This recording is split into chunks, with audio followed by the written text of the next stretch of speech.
എല്ലാവർക്കും സലു കിച്ചണിലേക്ക് സ്വാഗതം. ഞാൻ സമീറ. ഇന്ന് ഞാൻ ഒരു അടിപൊളി അറബിക് മസാല റൈസാണ് തയ്യാറാക്കാൻ പോകുന്നത്.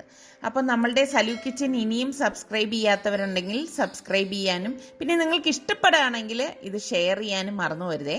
അപ്പോൾ നമുക്ക് ഇന്നത്തെ ഈ റെസിപ്പിയിലേക്ക് പോകാം. അപ്പോൾ ഇതുണ്ടാക്കാൻ വേണ്ടിയിട്ട് ആദ്യം വേണ്ടത് നമുക്ക് അറബിക് മസാല പൗഡറാണ്. ഈ അറബിക് മസാല പൗഡർ ഉണ്ടാക്കിയെടുക്കാൻ എളുപ്പമാണ് കേട്ടോ. അതിന് വേണ്ടിയിട്ട് ഞാനിവിടെ 2 കാശ്മീരി ചില്ലി ഇതുപോലെ മുറിച്ചെടുത്ത് വെച്ചിട്ടുണ്ട്. നമ്മൾ സാധാരണ അറബിക് മസാലയ്ക്ക് ചുവന്ന ഉണ്ടമുളകുണ്ടല്ലോ, അതാണ് എടുക്കുന്നത്. ഇപ്പോൾ എൻ്റെ കയ്യിൽ ആ ഒരു മുളക് ഇല്ലാത്തത് കൊണ്ടാണ് ഞാൻ ഈ ഒരു മുളക് എടുത്തിരിക്കുന്നത്. പിന്നെ നമുക്ക് വേണ്ടത് 1 ടേബിൾ സ്പൂൺ മല്ലി, 1 ടീസ്പൂൺ ചെറിയ ജീരകം, പട്ട കുറച്ച് കൂടുതൽ എടുക്കും കേട്ടോ. ഇതുപോലെ ഞാൻ വലിയ ഒരു പീസ് മുറിച്ചെടുത്ത് വെച്ചിരിക്കുന്നതാണ്. ഒരു 4 പീസ് എടുത്തിട്ടുണ്ട്. പിന്നെ ബേ ലീഫ് ചെറുത് ഒരു 3 എണ്ണം ഞാൻ ഇവിടെ എടുത്തിട്ടുണ്ട്. പിന്നെ ഗ്രാമ്പു ഒരു 7 എണ്ണം എടുത്തിട്ടുണ്ട്. പിന്നെ നമുക്ക് വേണ്ടത് 1 ടീസ്പൂൺ പെരിഞ്ജീരകമാണ്. പിന്നെ ഒരു 8 or 10 ഏലക്ക വേണം, മുഴുവനുള്ള ഏലക്കയാണ്. പിന്നെ അതുപോലെ തന്നെ 1 ടീസ്പൂണോളം കുരുമുളക്, മുഴുവനുള്ള കുരുമുളക് വേണം. പിന്നെ നമുക്ക് വേണ്ടത് ഇതാണ്, ഈ ഡ്രൈ ലെമൺ. ഇത് മസ്റ്റായിട്ട് നമുക്ക് വേണം കേട്ടോ, ഉണങ്ങിയ നാരങ്ങ. അതിപ്പോൾ എനിക്ക് തോന്നുന്നു നമ്മുടെ നാട്ടിലൊക്കെ ആണെങ്കിൽ അങ്ങാടി കടകളിലൊക്കെ കിട്ടും, പിന്നെ സൂപ്പർ മാർക്കറ്റിലൊക്കെ ഇപ്പോൾ ഇത് നമുക്ക് കിട്ടുന്നതാണ്. അപ്പോൾ ഇത് ഇത്രയാണ് നമുക്ക് ഈ ഒരു മസാലപ്പൊടി ഉണ്ടാക്കാൻ വേണ്ടിയിട്ട് വേണ്ടത്. അപ്പോൾ ഈ ഡ്രൈ ലെമൺ നമുക്ക് ഇതിലേക്കൊന്ന് പൊടിച്ചിട്ട് കൊടുക്കണേ. ഇങ്ങനെ കൈകൊണ്ട് പറ്റിയില്ലെങ്കിൽ ഇതുപോലെ ഒരു കല്ലുകൊണ്ട് ഒന്ന് ഇടിച്ചെടുത്താൽ മതി. ഇത് കണ്ടോ. എന്നിട്ട് ഇതിനുള്ളിലെ കുരു അങ്ങ് മാറ്റി കളയണം കേട്ടോ. കുരു ഇരുന്നാൽ കയ്പുണ്ടാവും. അപ്പോൾ കുരു മാറ്റാൻ മറന്നു വരുത്. ഇതുപോലെ മാറ്റിയേക്കണം. അതെ, ഞാനിതിൽ നിന്ന് കുരുവൊക്കെ മാറ്റിയിട്ടുണ്ട്. അപ്പോൾ നമുക്കിത് ചെറുതായിട്ടൊന്ന് റോസ്റ്റ് ചെയ്തെടുക്കണം. ഞാനിവിടെ ഒരു ഇരുമ്പ് ചട്ടി അടുപ്പത്ത് വെച്ചിട്ടുണ്ട്. അപ്പോൾ ഗ്യാസ് ഓൺ ചെയ്തിട്ട് നമുക്ക് ഈ എടുത്ത് വെച്ചിരിക്കുന്ന മസാല എല്ലാം ഇതിലേക്ക് ഇട്ട് കൊടുക്കാം. ഇത് നമ്മൾ പൊടിച്ച് വെച്ച് കഴിഞ്ഞാൽ നമുക്ക് ആവശ്യത്തിനുള്ളത് ഇതിൽ നിന്ന് എടുക്കാം കേട്ടോ. ഇതിവിടെ മൂത്ത് വന്നിട്ടുണ്ട്. ഇത്രയും മതിയാകും. ഇനി ഞാൻ ഗ്യാസ് ഓഫ് ചെയ്തിട്ട് ഇതൊന്ന് തണുത്ത ശേഷം മിക്സിയുടെ ജാറിലേക്ക് ഇട്ടിട്ട് പൊടിച്ചെടുക്കുകയാണ് ചെയ്യുന്നത്.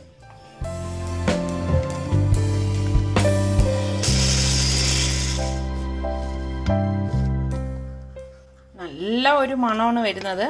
ഇനി ഈ മസാലയിലേക്ക് ഞാനിവിടെ 1 ടീസ്പൂൺ മഞ്ഞൾപ്പൊടിയും കൂടി ഇട്ടിട്ട് ഒന്ന് മിക്സ് ചെയ്ത് കൊടുക്കുകയാണ്.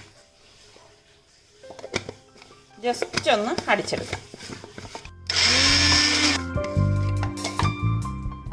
നമ്മളുടെ അറബിക് മസാല പൗഡർ ഇവിടെ റെഡി ആയിട്ടുണ്ട്. നല്ല ഒരു മണമാണ് വരുന്നത് കേട്ടോ.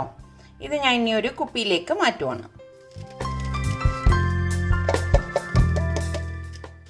എളുപ്പത്തിന് കുപ്പിയിലേക്ക് ആക്കാൻ വേണ്ടിയിട്ടാണ് ഞാനിവിടെ ഒരു ബട്ടർ പേപ്പറിലേക്ക് ഇത് തട്ടിയിരിക്കുന്നത്. കണ്ടോ, ഇങ്ങനെയാണ് ഈ മസാലപ്പൊടി ഇരിക്കുന്നത്. അപ്പം ഞാൻ ഇവിടെ ഒരു കുപ്പി ഒഴിഞ്ഞത് കഴുകി ഉണക്കി വെച്ചിട്ടുണ്ടായിരുന്നു. ഈ കുപ്പിക്കുള്ളിലേക്ക് ഈ മസാലപ്പൊടി ഇട്ട് കൊടുക്കാം.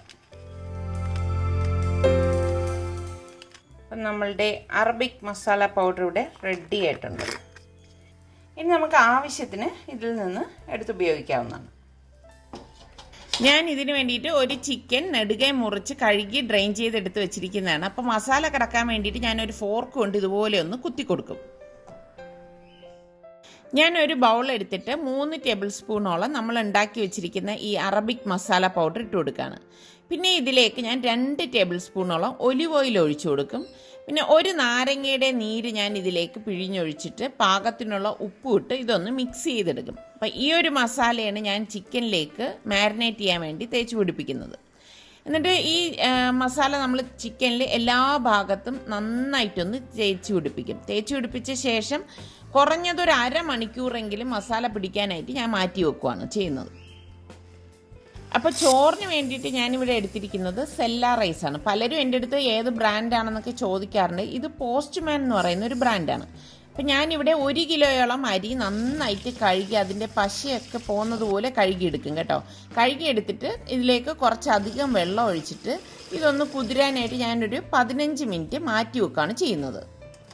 അപ്പം നമുക്ക് റൈസിന് വേണ്ടിയിട്ട് ഞാനിവിടെ ഇതുപോലെ ഒരു വലിയ സവാളയാണ് എടുത്തിരിക്കുന്നത്. അപ്പോൾ സവാള ഇതുപോലെ ഒന്ന് സ്ലൈസ് ചെയ്തെടുക്കണം. സവോള സ്ലൈസ് ചെയ്തെടുത്ത് ഞാനിവിടെ ഇതുപോലെ കൈകൊണ്ടൊന്ന് തിരുമ്മി കൊടുക്കുകയാണ്. അപ്പോൾ അതിൻ്റെ ഇതളുകളൊക്കെ വിടർന്ന് വരും. പിന്നെ ഞാൻ 3 ടൊമാറ്റോ എടുത്തിട്ടുണ്ട്. ഈ ടൊമാറ്റോ ഞാൻ ചോപ്പറിലിട്ടിട്ട് ഒന്ന് ചോപ്പ് ചെയ്തെടുക്കുകയാണ്. അപ്പോൾ അതുകൊണ്ടാണ് ഞാൻ ഇവിടെ വലിയതായിട്ട് കട്ട് ചെയ്തെടുത്തിരിക്കുന്നത്. അപ്പോൾ ടൊമാറ്റോയ്ക്കൊപ്പം തന്നെ ഞാനിവിടെ ഒരു പച്ചമുളകും ഇട്ട് ഇതുപോലെ ഒന്ന് അടിച്ചെടുത്ത് വെച്ചിട്ടുണ്ട്. ഒരു പാൻ അടുപ്പത്തേക്ക് വെച്ചിട്ട് 3 ടേബിൾ സ്പൂൺ ഓയിൽ ഒഴിച്ച് അതിലേക്ക് ഞാൻ 2 പട്ട, ഒരു 5 ഏലക്ക, 2-3 പീസ് ഗ്രാമ്പും ഇട്ട് അതിനുശേഷം നമ്മൾ ഈ സ്ലൈസ് ചെയ്ത് വെച്ചിരിക്കുന്ന സവോള ഇട്ടിട്ട് ഒന്ന് വഴറ്റി കൊടുക്കും. അപ്പോൾ ഞാൻ എണ്ണയാണ് ഒഴിച്ചിരിക്കുന്നത് കേട്ടോ, നെയ്യ് ഒഴിക്കേണ്ട ആവശ്യമില്ല. പിന്നെ ഇതിലേക്ക് ഞാൻ 1.5 ടീസ്പൂൺ ജിഞ്ചർ ഗാർലിക് പേസ്റ്റും കൂടി ഇട്ടിട്ട് ഇളക്കി കൊടുക്കും. അപ്പോൾ ഇത് നന്നായിട്ടൊന്ന് ഇളക്കി കൊടുക്കണം. ഞാനിവിടെ മീഡിയം ഫ്ലെയിമിൽ വെച്ചിട്ടാണ് ഇതെല്ലാം ഇളക്കി കൊടുത്തുകൊണ്ടിരിക്കുന്നത്. അപ്പോൾ ഇളക്കി കൊടുത്ത ശേഷം ഞാൻ ഇതിലേക്ക് ഇതുപോലത്തെ 2 ഉണ്ട പച്ചമുളക് ഇതിലേക്ക് ഇട്ടിട്ടൊന്ന് ജസ്റ്റ് ഒന്ന് ഇളക്കി കൊടുക്കുകയുള്ളൂ.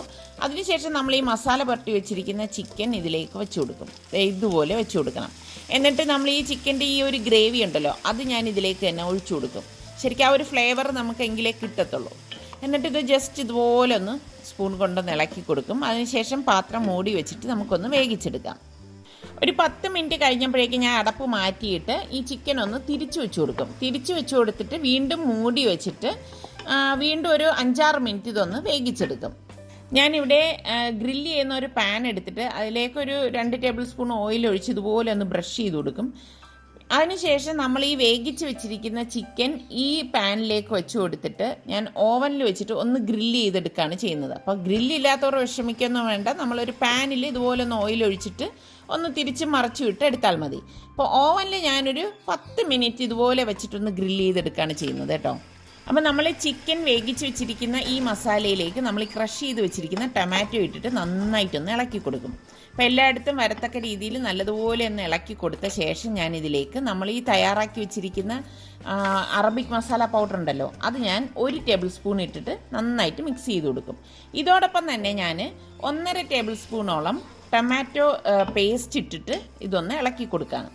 പിന്നെ ഞാനിവിടെ 3 കപ്പ് തിളച്ച വെള്ളമാണ് എടുത്തിരിക്കുന്നത്. ഈ ഒരു കപ്പിലാണ് ഞാൻ പറയുന്നത് കേട്ടോ.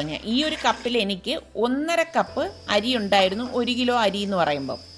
അപ്പോൾ അതുകൊണ്ടാണ് ഞാൻ 3 കപ്പ് വെള്ളം തിളച്ചതൊഴിച്ചത്. പിന്നെ പാകത്തിനുള്ള ഉപ്പ് ഇട്ടിട്ട് നന്നായിട്ടൊന്ന് ഇളക്കി കൊടുക്കണം. പിന്നെ നമുക്കിതിലായിട്ട് മെയിൻ വേണ്ടത് ഇതുപോലത്തെ ഉണക്ക നാരങ്ങയാണ്. അപ്പോൾ 2 ഉണക്ക നാരങ്ങ ഞാൻ ഇതിലേക്ക് ഇട്ട് കൊടുക്കുകയാണ്. ഇത് നമുക്ക് അങ്ങാടിക്കടകളിലും അതുപോലെ തന്നെ സൂപ്പർ മാർക്കറ്റിലും ഒക്കെ വാങ്ങിക്കാൻ കിട്ടും കേട്ടോ.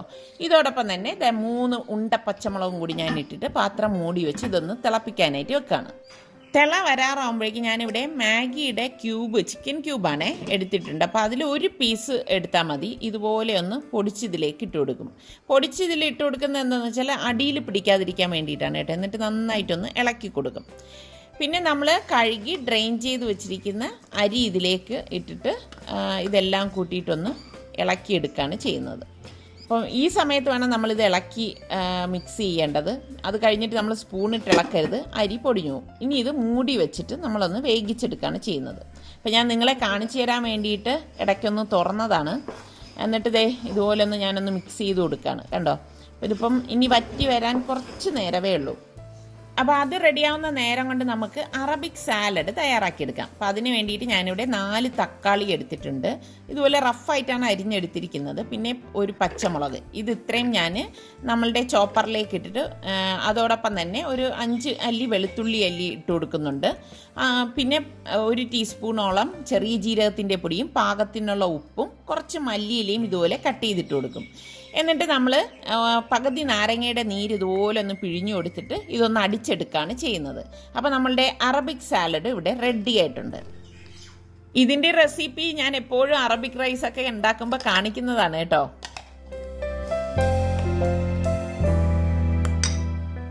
അപ്പം നമ്മളുടെ ചിക്കൻ ഇവിടെ ഗ്രില്ലായിട്ടുണ്ട്. അപ്പം ഞാൻ ചിക്കൻ പുറത്തേക്ക് എടുക്കുവാണ്. അപ്പം നമുക്ക് അറബിക് റൈസിന് മെയിനായിട്ട് വേണ്ടത് ചാർക്കോളാണ്. അപ്പോൾ ചാർക്കോൾ ഞാനിവിടെ കത്തിച്ചെടുത്തിട്ടുണ്ട്. അപ്പോൾ നമ്മളുടെ റൈസ് ഇവിടെ റെഡി ആയിട്ടുണ്ട് കേട്ടോ. അപ്പോൾ ഞാൻ റൈസ് ഒന്ന് ലെവൽ ചെയ്ത് വെച്ച ശേഷം നമ്മൾ തയ്യാറാക്കി വെച്ചിരിക്കുന്ന ചിക്കൻ ഇതിലേക്ക് ഇതുപോലെ ഒന്ന് വെച്ച് കൊടുക്കും. എന്നിട്ട് സെൻറ്ററിലേക്ക് ഞാനൊരു ബൗൾ വെച്ച് കൊടുത്തിട്ട് നമ്മൾ ഈ കത്തിച്ച് വെച്ചിരിക്കുന്ന ചാർക്കോൾ ഇതിലേക്ക് വെച്ച് കൊടുത്തിട്ട് കുറച്ച് എണ്ണ ഒഴിച്ചു കൊടുക്കും. അപ്പോൾ തന്നെ നല്ല പുക വരും. അപ്പോൾ പുക പോവാതെ പെട്ടെന്ന് തന്നെ അടപ്പ് കൊണ്ട് ഇതൊന്ന് മൂടി വെക്കും. അതങ്ങനെ ഇരുന്ന് ആ പുക തീരുന്നത് വരെ അതങ്ങനെ വെച്ചേക്കും. അത് കഴിഞ്ഞ് നമ്മൾ ആ അടപ്പൊന്ന് മാറ്റുമ്പോഴുള്ള ആ ഒരു മണം ഉണ്ടല്ലോ, പറഞ്ഞറിയിക്കാൻ പറ്റത്തില്ല കേട്ടോ. അടിപൊളി മണമാണ്. അപ്പോൾ നമ്മളുടെ അറബിക് റൈസ് ഇവിടെ റെഡി ആയിട്ടുണ്ട്. അപ്പോൾ ഇതാണ് നമ്മളുടെ ഇന്നത്തെ അത്താഴം എന്ന് പറയുന്നത്. അപ്പോൾ ഇത് കണ്ടു കഴിഞ്ഞാൽ മക്കൾക്കൊക്കെ ഭയങ്കര സന്തോഷമാണ്. എനിക്കൊന്ന് എല്ലാ മക്കൾക്കും ഇങ്ങനെ തന്നെ ആയിരിക്കുമല്ലേ, ഈ ഒരു ഐറ്റംസിനോടൊക്കെ പ്രത്യേക ഇഷ്ടമായിരിക്കും. അപ്പോൾ ഇന്നത്തെ ഈ റെസിപ്പി നിങ്ങൾക്ക് എല്ലാവർക്കും ഇഷ്ടമായെന്ന് വിശ്വസിക്കുന്നു. അപ്പോൾ ട്രൈ ചെയ്യാത്തവരുണ്ടെങ്കിൽ ഒന്ന് ട്രൈ ചെയ്ത് നോക്കണം. നല്ല കിഡിലൻ റൈസാണ്. അപ്പം നിങ്ങൾ ഇതുപോലെ അറബിക് റൈസൊക്കെ ഉണ്ടാക്കുമ്പോൾ ഏത് അരിയാണ് യൂസ് ചെയ്യുന്നത് എന്നുകൂടി ഒന്ന് കമൻറ്റ് ചെയ്യണേ. നിങ്ങൾക്ക് നല്ല കംഫർട്ടായിട്ട് തോന്നിയത് ഏത് അരി കൊണ്ട് ഉപയോഗിച്ചപ്പോഴാണെന്ന് അതും കൂടി എനിക്കൊന്ന് അറിഞ്ഞാൽ കൊള്ളാം. എനിക്കും ട്രൈ ചെയ്യാമല്ലോ. അപ്പം ഞാൻ എപ്പോഴും നിങ്ങളുടെ അടുത്ത് പറയുന്നത് പോലെ നമ്മളുടെ സലൂ കിച്ചൻ സബ്സ്ക്രൈബ് ചെയ്യാത്തവരുണ്ടെങ്കിൽ പ്ലീസ് നിങ്ങളൊന്ന് സലൂ കിച്ചൻ സബ്സ്ക്രൈബ് ചെയ്യുകയും ഷെയർ ചെയ്യുകയും കൂടി വേണം കേട്ടോ. എങ്കിലല്ലേ നിങ്ങളുടെ കൂട്ടുകാർക്ക് നമ്മളുടെ ഈ ഒരു ചാനലിനെ കുറിച്ച് അറിയാൻ പറ്റത്തുള്ളൂ. അപ്പം ഇനി നമുക്ക് അടുത്ത നല്ല റെസിപ്പിയുമായി വരുന്നത് വരെ എല്ലാവർക്കും ബൈ. അങ്ങനെയുണ്ട് അടിപൊളി സുൽത്താൻ.